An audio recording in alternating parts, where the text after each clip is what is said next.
Hello class 10th learners. So tomorrow you are having your first board exam, English board exam. So this is your target 27 April series जिसमें हम different topics कर रहे हैं और English exam की preparation कर रहे हैं. So welcome to my channel Easy Learning with हिमाल. और इस वीडियो में मैं आपको एनालिटिकल पैराग्राफ करवाने वाला हूँ जिसका क्वेश्चन आपका राइटिंग सेक्शन में आएगा. 5 मार्क्स का आपको चॉइस आएगी, लेटर करो या एनालिटिकल पैराग्राफ करो. तो लेटर मैंने आपको ऑलरेडी करवा दिए हैं दोनों.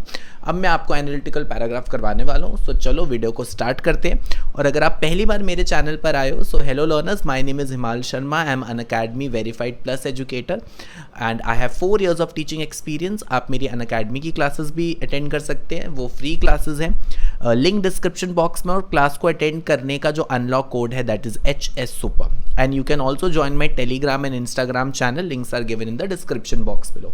सो लेट्स स्टार्ट द वीडियो. सबसे पहले बात करते हैं कि what is an analytical paragraph. Analytical paragraph होता क्या है?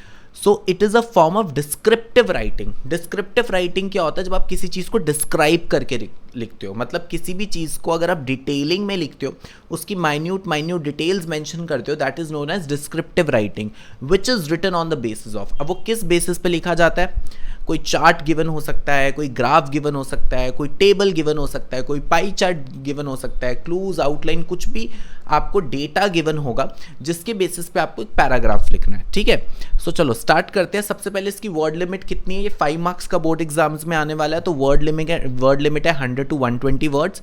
Secondly, do analysis. अब आपको इसमें क्या करना है? एनालिसिस करनी है. जैसे आपने वो वाला ग्राफ पढ़ा या कोई पाई चार्ट पढ़ा या कोई डेटा पढ़ा, उसको एनालाइज करना है कि डेटा क्या कह रहा है. कंपैरिजन, अगर 2 वैल्यूज हैं उसके बीच में उसमें कंपैरिजन करो और एक कंक्लूजन निकालो कि इस डेटा से हमने क्या कंक्लूड किया.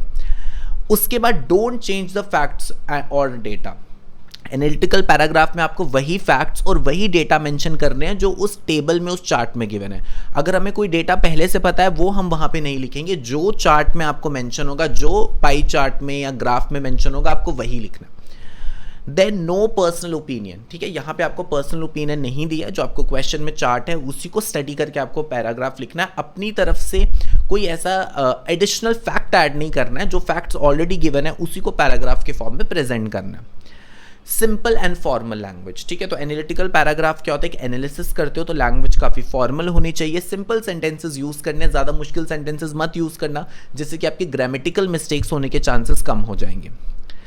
And clear and crisp sentences. ठीक है, बहुत लंबी लंबी कहानी नहीं बनानी है. जब आप एनालिसिस करते हो आप टू द पॉइंट चीज़ें लिखते हो, क्लियर लिखते हो और शॉर्ट में सारी इंफॉर्मेशन को प्रेजेंट करते हो. And use the same tense throughout. ठीक है, तो अगर आप पास्ट टेंस में लिख रहे हो तो फिर थ्रू आउट पास्ट टेंस होना चाहिए. अगर कोई पुराना डेटा दिया हुआ है, अगर आप उसको प्रेजेंट टेंस में लिख रहे हो तो फिर प्रेजेंट टेंस में लिखो. ठीक है, बट बीच बीच में आपको टेंस को स्विच नहीं करना है. अब एनालिटिकल पैराग्राफ बेसिकली एक आपका इंट्रोडक्टरी पैराग्राफ होगा छोटा सा, फिर आपका मेन कंटेंट वाला पैराग्राफ होगा और छोटा सा कंक्लूजन होगा. या अगर आप एक ही पैराग्राफ में लिखना चाहते हो बट स्टिल आपको इन चीज़ों को डिवाइड करना पड़ेगा. पहले आपको इंट्रोडक्शन लिखना पड़ेगा, फिर कंटेंट लिखना पड़ेगा, फिर कंक्लूजन लिखना पड़ेगा. तो सबसे पहले इंट्रोडक्शन में आपका सिर्फ 1 या 2 सेंटेंसेस आएंगे. राइट, ओनली 1 or 2 सेंटेंसेस कि आपने बताना है कि पर्पस क्या है, इस एनालिटिकल पैराग्राफ लिखने का पर्पस क्या है, वो आप यहां पर बताओगे इंट्रोडक्टरी पैराग्राफ में.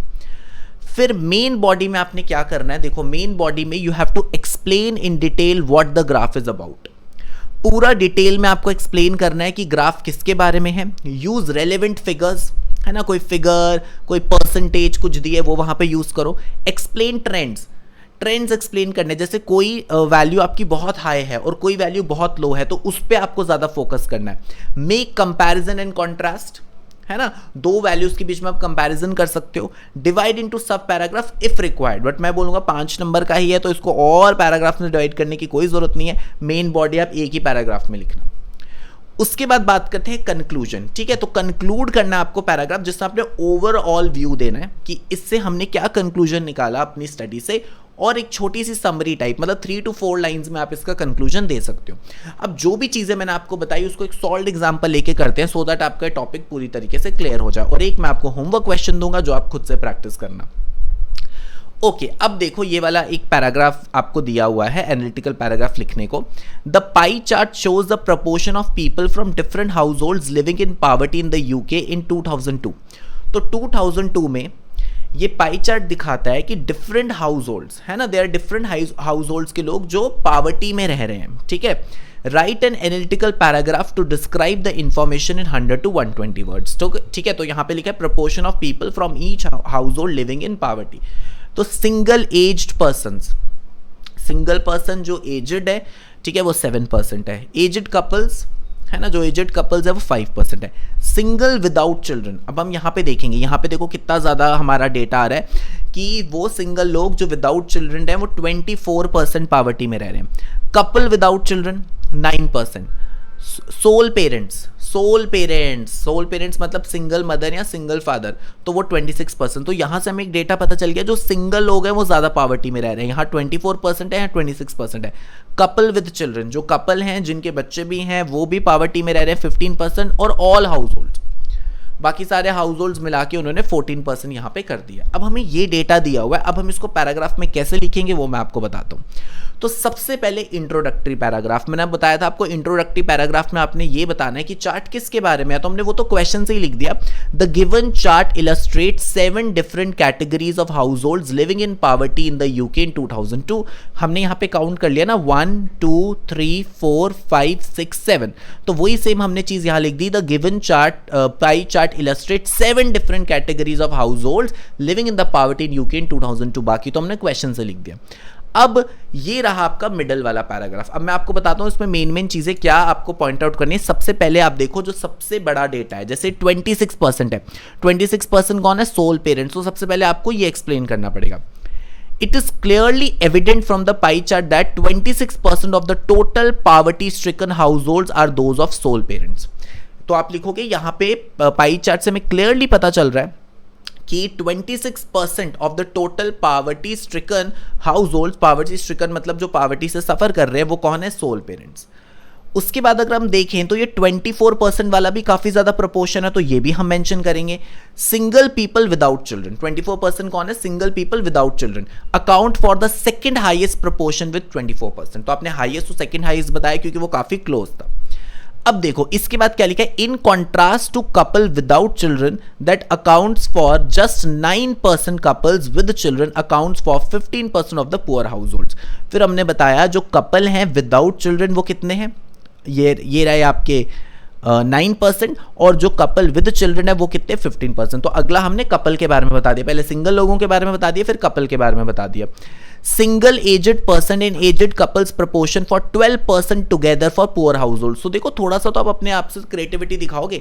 अब यहाँ पे सिंगल एजेड है और एजेड कपल है, इन दोनों को हमने प्लस करके लिख दिया कि थोड़ा सा लगना चाहिए आपने एनालिसिस करिए, कुछ नहीं किया, सिंपली इसको प्लस कर दिया। सिंगल एजेड पर्सन कितने हैं, 7%, एजेड कपल कितने हैं, 5%, तो 7 + 5 12%। तो ऐसे लिख दिया हमने, single aged person and aged couples proportion for 12% together for poor household. अब यहां से हमें क्या पता चलता है, यहां से हमें यह पता चल रहा है, देखो इस पैसेज से ध्यान से देखो, जो एजेड लोग हैं वो पावर्टी में कम है, बट जो यंगर जनरेशन है वो पावर्टी में ज्यादा है, और 14% ऑल हाउस होल्ड्स के पावर्टी में है। तो हमने इसको कैसे लिखा, देखो conclusion, overall 14% of all households in the UK were living under poverty. The younger generation had a greater poor percentage than the aged counterparts. कि younger generation की poor percentage ज़्यादा थी as compared to aged people. Couples without children had better economic conditions than couple with children. ये देखो, अगर हम couple without children देखें तो 9% ही है, बट कपल विद चिल्ड्रन देखें तो 15% भी है। तो ये चीज़ भी आपने कंक्लूजन निकाला कि वो कपल जिनके चिल्ड्रन नहीं है वो उतना पावर्टी में नहीं है जितना वो कपल पावर्टी में जिनके चिल्ड्रन है। So this is how you have to analyse the passage, this is how you have to solve the question. So ये मैंने एक क्वेश्चन दिया हुआ है, आप होमवर्क करके मुझे इंस्टाग्राम, टेलीग्राम, ईमेल कहीं पे भी भेज देना। I will definitely try to check it and revert back to you. Links मेरे सोशल मीडिया के डिस्क्रिप्शन बॉक्स में। The graph given shows estimated sale of gold in Dubai in 2002, right an analytical paragraph describing the line graph in about 150 words. अब देखो Dubai में gold की जो cell हुई थी 2002 में वो डिस्क्राइब किया गया। तो देखो जैसे ये पीक है ना, ये आप एक्सप्लेन जरूर करना कि मार्च में एक राइज देखा गया है ना, फिर इसको एक्सप्लेन करना कि अक्टूबर, नवंबर, दिसंबर में जाके फिर स्टेबल हो गया, फिर अगस्त में एक राइज देखा गया, फिर मार्च के बाद सडनली गोल्ड का जो सेल था वो कम होता गया। तो ये चीजें आपको यहाँ पर क्या करनी है, कंक्लूड करनी है, ठीक है। तो ट्राई करना लिखने का और मुझे ज़रूर भेजना मेरी टिप्स की हेल्प से. सो that was all about today's video. So thank you everyone, all the best for a board exams. और अगर आपको ये वीडियो पसंद आ गई तो जल्दी से लाइक कर दो. और अगर आप मेरे चैनल पे नए हो तो please subscribe my channel easy learning with Himal and press the bell icon to so that you receive regular notifications of my video. और अगर आपको कोई डाउट है तो आप कमेंट सेक्शन में लिख सकते हो. और आपको लिंक्स चाहिए मेरे अपकमिंग वीडियोस के, और अगर आप मेरे को डाउट पूछना चाहते हैं, आपको पीडीएफ नोट्स चाहिए, तो you can connect to me on my Telegram channel और follow me on Instagram. So that was all about today's video. Bye bye everyone, have a nice day, all the best for a term 2 exam.